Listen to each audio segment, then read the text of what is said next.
Bienvenue sur ma chaîne. Dans cette vidéo, je vais détailler la fabrication de ma table de soudure. Alors pourquoi je l'ai fabriquée? Pour deux raisons. Déjà, je voulais une table vraiment adaptée à mes besoins, la taille que je veux, la hauteur que je veux, parce que tout le monde n'a pas la même taille, tout le monde n'a pas la même position de soudure. Donc c'est très intéressant d'avoir déjà une table adaptée réellement à ses besoins et à sa morphologie.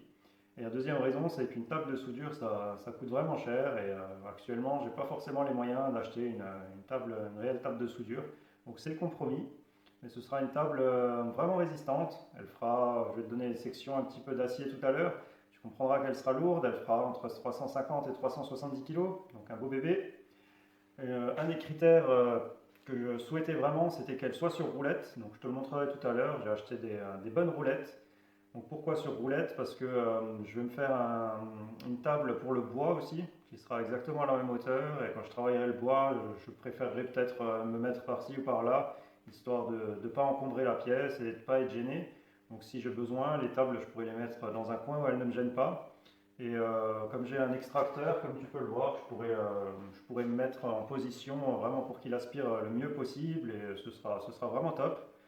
J'y mets des pieds réglables aussi, à côté des roulettes, mais ce ne sera pas pour soulever la table, pas pour régler une certaine hauteur, ce sera juste pour ajuster le niveau parfaitement si besoin pour des projets particuliers. Mais voilà, le sol est à peu près droit, ce sera pour ajuster 1 cm et demi peut-être quoi, donc rien de fou, ce ne sera pas pour soulever la table. Après, je peux te parler un petit peu déjà des sections d'acier que j'ai utilisées. Donc les pieds seront composés de tubes de 80 par 80 par 4 mm.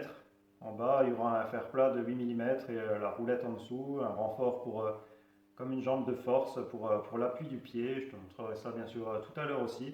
Le cadre sera fait en cornière, mais des cornières uniquement de récup. Comme tu le sais, l'acier c'est cher, donc si on peut faire un petit peu de récup, voilà, on s'en plaint pas, on le fait. Même si tu verras, elles sont galvanisées et c'est pas forcément le top, je sais, mais bien blanchies, on y arrive aussi. Et avec l'extracteur, quand je soude, voilà, j'aspire un maximum. C'est pas l'idéal, mais voilà. Donc ce sera des cornières sur le contour qui feront 90 par 90 sur 9 mm d'épée. La bonne cornière déjà. Et il y aura des renforts à plusieurs endroits. Et ces cornières seront un peu plus petites, elles feront 60 par 60 par 6 mm, mais ça créera vraiment de bons renforts. Et la contrainte réelle de ce projet, c'est que je voulais vraiment que la table soit démontable. Donc faire du solide démontable, voilà, c'est une certaine contrainte. J'aurais pu tout souder en un bloc, ça aurait été beaucoup plus simple, mais là je la souhaitais vraiment démontable au cas où si un jour je dois la déplacer. La plaque est déjà très lourde parce que la plaque fait 1 mètre par 2 mètres sur 12 mm d'épée, ça représente déjà 192 kg. Donc déjà pour la déplacer, c'est pas évident. Alors tout ensemble, ça aurait été impossible. Ce qui est très intéressant aussi avec cette table, c'est que je vais la carotter de 200 trous de 16 mm.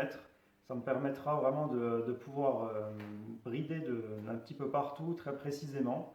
Dans une prochaine vidéo, je créerai des accessoires, donc des serre-joints, sans doute des équerres, des butées, des choses comme ça qui facilitent vraiment voilà, la création d'objets, de cadres, voilà, pour avoir une équerre parfaite sans être contraint. C'est vraiment pratique. Et je pourrais te donner aussi mon avis sur le consommable que je vais utiliser parce que je vais quand même percer beaucoup de trous. Entre tous les trous que je fais dans le plateau pour fixer le plateau sur le cadre, que je taraude, je chanfreine, voilà, je noie des vis, je carotte. Alors je pourrais te donner mon avis sur le consommable que j'utilise. Donc voilà, je pense que j'ai un petit peu fait le tour et puis la suite tu le verras dans la vidéo. Bon visionnage! Voilà l'acier que je vais utiliser. Donc le poteau là fait 80 par 80 par 4 mm. C'est déjà du costaud. Je vais utiliser aussi du fer plat. Là c'est du fer plat de 100 par 10 mm. Je vais utiliser aussi diverses chutes et de l'acier de récup, comme tu le verras par la suite, de la cornière, du fer plat, etc. Ça y est, je démarre les coupes. Je commence par couper les poteaux de 80 par 80 par 4 mm. C'est important, je graisse toujours ma lame. Donc c'est de la graisse de coupe, spécifiquement fait voilà, pour ce type de machine. C'est une graisse de coupe qui ne va pas huiler tes volants. Donc même que c'est une machine qui est officiellement sans lubrification ou que tu ne peux pas lubrifier. Voilà, comme tu viens lubrifier uniquement l'avant de tes dents, là, ça ne graisse pas les volants. C'est ce qui est vraiment intéressant, du coup ça pose pas du tout de problème à la machine et t'économises vraiment ta lame, ça réduit les frottements, ça réduit l'échauffement. Tu vois vraiment la différence avec et sans. Ta lame perdure bien plus longtemps et la machine souffre moins. Je vais regarder pour te mettre un lien dans la vidéo, mais au cas où c'est le TubeCut 350 de chez Erco. Voilà, si ça peut t'intéresser. Je fais juste un petit aparté, je sais qu'avec cette machine, il y en a pas mal qui ont des soucis. C'est la Femi 780 XL, donc beaucoup ont des soucis d'équerrage. J'ai fait une story permanente sur ma page Insta qui te permet de régler facilement ta lame pour avoir une coupe vraiment d'équerre. Il y a un petit réglage au niveau des roulements, une fois que tu le sais, c'est très facile à régler. Alors si tu as cette machine, n'hésite pas à aller faire un petit tour sur mon compte Instagram. Ça y est, on attaque déjà par de la récup. Donc là, j'ai coupé tout ce qu'il me fallait. Bon, comme tu peux le voir, c'est de l'acier galvanisé, c'est du fer plat de 80 par 8 mm. Tu vas vite comprendre à quoi ils vont servir, ces fers plats. Mais là, je vais déjà essayer d'enlever la galvanisation dessus. Donc je vais essayer au vinaigre blanc. Apparemment ça marche, j'ai jamais essayé, mais je vais les laisser plonger dans le vinaigre blanc. Et on va voir ce que ça va donner.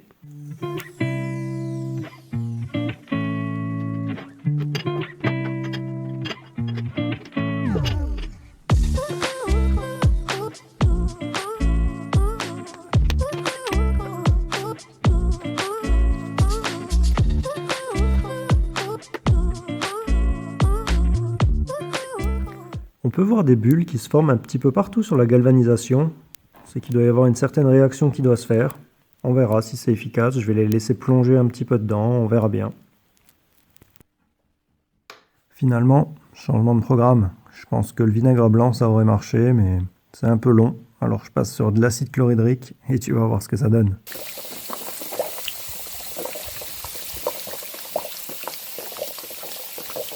Bon, je t'ai laissé profiter du son de la réaction. Faut dire que c'est quand même flippant, mais c'est ultra efficace. Il faut juste penser après à désactiver la réaction parce que sinon, une fois sorti, il sort tout propre et après, ça rouille très vite. L'action de l'acide continue à agir. Je te parlerai tout à l'heure de la lame que j'utilise parce qu'elle va vraiment super bien. Voilà, ça coupe l'acier comme du beurre et c'est super propre. Je vais te montrer la première version que j'avais fait de mes pieds. C'est pas celle que j'ai retenue, mais je tenais à te la montrer quand même. Quand on fait des choses, on fait des erreurs, ça va pas forcément comme on se l'imagine.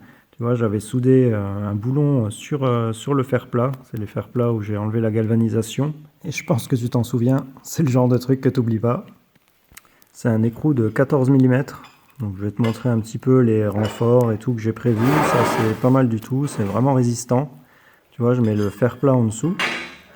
Et de chaque côté, je mets un fer plat en renfort.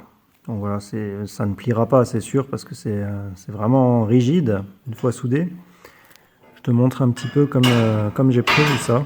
Donc là, le fer plat est en dessous, comme je le disais, la roulette est ici. Donc elle sera tournante. Et au-dessus, j'aurai mon réglage ici par le dessus, là. J'aurai juste à tourner, visser. Sur le papier, c'est bien. Pour tarauder le dessous des platines où viendront se fixer mes roulettes, donc sur la platine de 8 mm, j'ai utilisé ce tarot. Il va super bien, je l'utilise directement sur la visseuse avec un peu d'huile, ça va vraiment nickel, tu taraudes facilement, c'est en une passe. Voilà, c'est pour les aciers, c'est haute vitesse, ça va nickel. Ben voilà, tu retrouves la pièce soudée. Alors j'ai privilégié la roulette sous le pied parce qu'elle sera à 99% comme ça sur roulette. Je sortirai les pieds uniquement pour ajuster sur certains projets, vraiment pour avoir un niveau vraiment parfait. Donc ils seront vraiment très rarement sortis. Et tu vas voir que quand je visse, le problème déjà c'est que je voulais le pied libre, le bas du pied libre, pour qu'il épouse parfaitement le sol. Sauf que ça crée un jeu pas possible et avec le poids que ça aura, ça ne fonctionnera pas. La tige de 14, c'est limite. Donc voilà, là, avec le poids du pied, ça va très bien, mais voilà, ça va être vraiment compliqué, ce sera trop souple. Bon, faut savoir que je ne monterai jamais à cette hauteur-là, hein. Ce sera juste, comme je l'ai dit, pour du réglage. Mais je vais te montrer la modif. Je suis toujours en kiff avec ma lame de chez Erco. Tu vois, ma coupe, elle est vraiment nickel. Et tu vois, je peux y mettre directement mon écrou. Sur ce côté-là, c'est vraiment exactement pareil. Attends, je vais te montrer. Tu vois, il n'y a peine une petite bavure là, mais que je peux enlever à la main, quoi. Je vais essayer à une main. Tu vois, même à une main, j'y arrive. Tu vois, le filet est vraiment coupé parfaitement droit. Et comme il n'y a pas de bavure, je peux mettre direct mon écrou dessus. Voilà, c'est une tige de 20. Donc c'est coupé parfaitement droit. Avec la lame là, elle est vraiment pas mal du tout. Tu vois, c'est une lame 6-10. Donc c'est déjà de la bonne dent.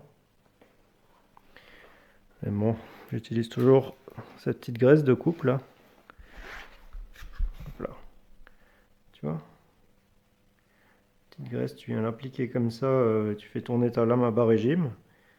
Hop, tu appliques ta petite graisse. Et tes futures coupes ne pourront qu'être meilleures. Après, c'est une graisse qui peut être utilisée pour pas mal de choses, hein, pour couper à la scie sabre, pour couper à la scie à ruban, pour des forêts, pour du taraudage, pour plein de choses, quoi, hein. Donc je vais te montrer aussi, d'habitude, voilà, quand j'ai un copeau que j'arrive pas à enlever ou une coupe pas à 100%, j'utilise ce petit accessoire, là je te mettrai un lien, ça aide bien. Tu peux l'utiliser sur pas mal de tiges filetées, c'est rapide, tu le mets sur la visseuse, ça va nickel aussi. Voilà la modif que je vais faire sur les pieds. Donc tu vois, j'ai utilisé la tige de 20 que tu as vu tout à l'heure.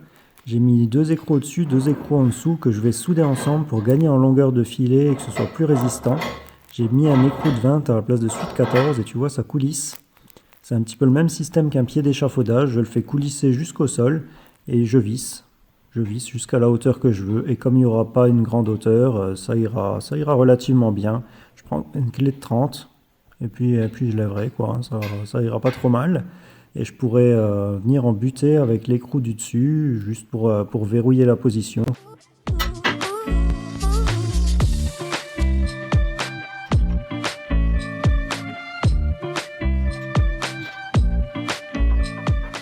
Comme je le disais tout à l'heure, je soude 2 paires d'écrous par pied. Je vais les souder à l'électrode. Je les ai vissés sur un écrou pour éviter un maximum de déformation. Même si après je vais passer un coup de tarot de 20, parce que la soudure ça se déforme quand même toujours. Histoire d'avoir vraiment un filet parfait et de ne pas être embêté après pour le visser, que ce soit vraiment le plus simple possible.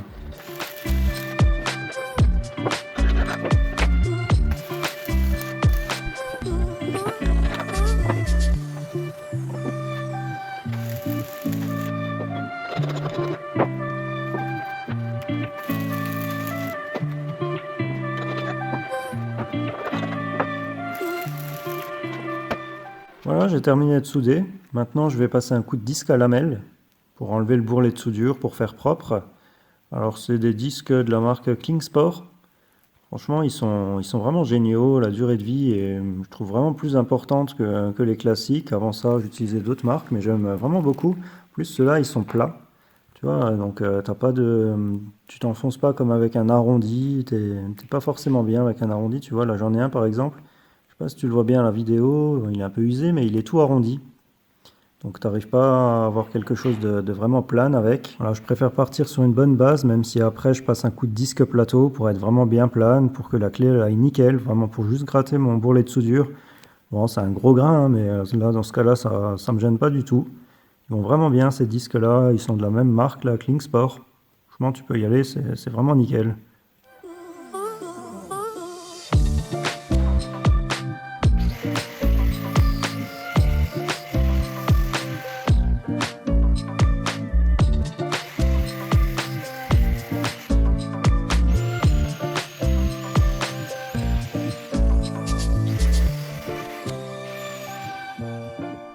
Et là, c'est bien plat. Au moins, avec la clé, tu n'as aucun problème.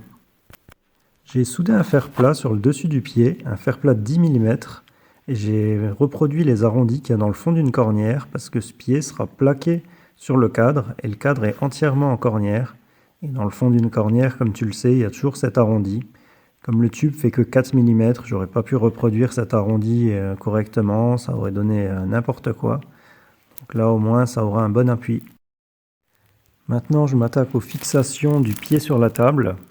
Alors, c'est simplement du fer plat de 10 mm à nouveau que j'ai percé. J'ai percé en 16 mm pour y mettre des gros boulons de 16 mm, que je sois tranquille, que ce soit vraiment bien rigide. Tu vois, je vais poser ça sur le pied. Je vais le souder en angle. J'aurais pu mettre une cornière, mais j'avais pas de cornière de la bonne taille. Alors je vais simplement mettre un bon bourrelet de soudure là en pleine peinée, histoire que ce soit vraiment résistant. Et celui-là, tout à l'heure, je le souderai au cadre. Je veux vraiment que la table n'ait aucun jeu. Alors je perce en 16 mm pour une vis de 16 mm. Donc il faut que je sois vraiment précis, il ne faut pas qu'il y ait de décalage. Alors pour ça, tu vois, j'ai mis un serre-joint sur mon fer plat. Et avec ma perceuse magnétique, je me centre là, tu vois, avec une fraise à noyer pour être vraiment parfaitement droit. Donc là, bon, j'y mets un fourré à étage, mais peu importe ce que c'est juste pour me faire un pré-trou, pour un pré-trou vraiment bien centré. Et grâce à ce pré-trou, je pourrais agrandir de la bonne taille. Je vais te montrer tout à l'heure, mais je vais percer assez gros pour pouvoir souder un boulon dans le tube. Et avec ce boulon, je pourrais serrer fort, ça ne posera pas de problème. Sinon, tarauder sur 4 mm, la grosse section avec un gros filet, c'est pas génial. Donc là, avec mon boulon soudé vraiment à l'intérieur, je serai vraiment bien résistant, ce sera nickel. Il y aura 4 boulons par pied. Et en plus de ça, de l'autre côté de la cornière que je suis en train de former, en gros, il y aura la cornière du cadre de la table. Donc ce sera vraiment résistant, il ne pourra vraiment pas bouger.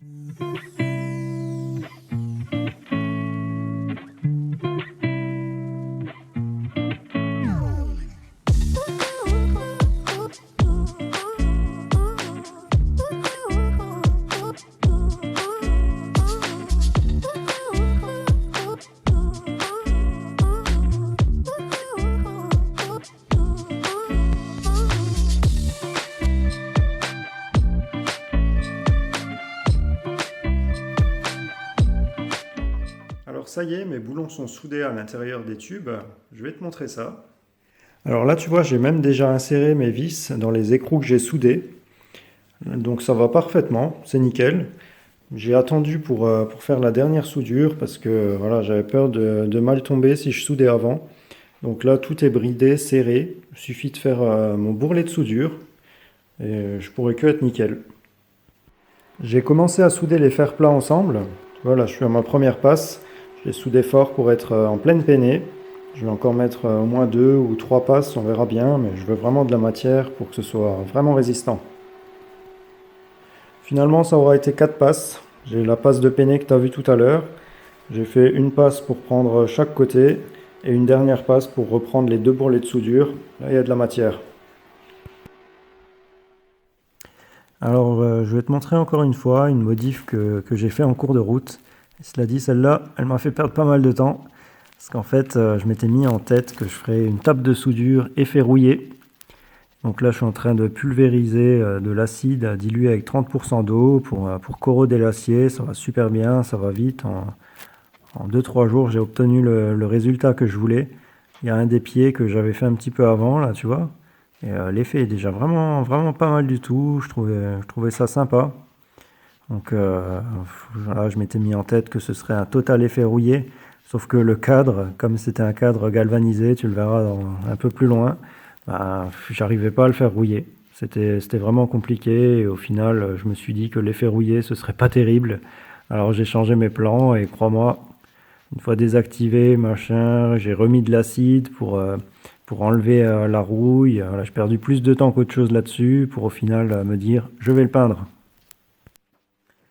Après avoir bien enlevé la rouille, désactivé l'effet de l'acide, dégraissé, je suis enfin prêt à peindre. Je vais utiliser une peinture de chez Amérite. C'est une peinture effet martelé. J'adore l'effet. Je vais te montrer ça. Tu peux voir l'effet martelé. Il est bien présent. C'est vraiment une belle peinture. Elle est vraiment bien couvrante. Je ne regrette pas du tout. Et ça, c'est les roues que je vais utiliser. C'est des roues qui peuvent supporter 150 kg pièce. On dit qu'il faut laisser à peu près un quart de marge. Donc là, ça représenterait 600 kg. Alors, je suis vraiment largement bon. Et tu vois, je vais les mettre juste en dessous du pied. Ce sera impeccable. Il me restait des chutes de PDM. C'est ce qui m'avait servi à couvrir mon toit plat.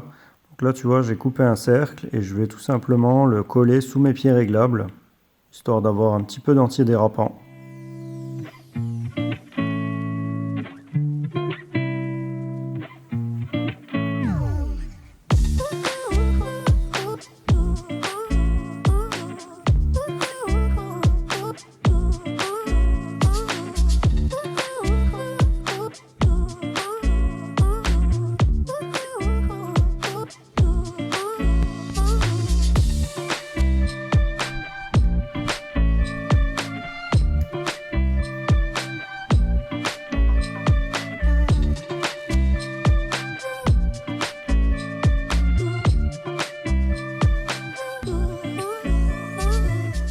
C'est le moment d'être attentif, ça va aller vite.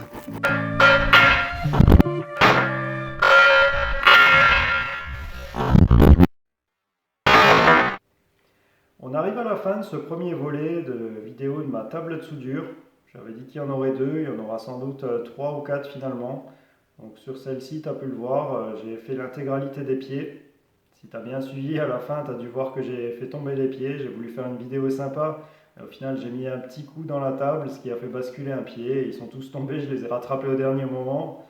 Et voilà, j'ai un petit peu abîmé la peinture. Bon, rien de grave, j'ai fait des petites retouches et c'est réglé. Mais des choses qui arrivent. Si tu veux suivre les prochaines vidéos qui seront prochainement sur ma chaîne, n'hésite pas à t'abonner et à mettre la petite cloche, comme ça tu seras averti quand elles seront en ligne. Ce sera très prochainement. Dans la prochaine vidéo, tu pourras voir l'intégralité de la fabrication du cadre avec ses renforts un petit peu partout pour pouvoir fixer fermement après le plateau. Tu pourras voir les sabots que j'ai fabriqués pour fixer les pieds fermement. Il ne faudrait pas qu'un pied plie parce que ça pourrait être très dangereux si tu butes sur quelque chose et qu'un pied plie. Comme je l'ai dit, je la voulais entièrement démontable, c'était vraiment mon critère. Si jamais un jour je veux la déplacer, ce serait impossible de la sortir si elle est entièrement montée. C'est un peu ça ma contrainte. Mais tu pourras voir comment je m'y prends dans la prochaine vidéo. A bientôt!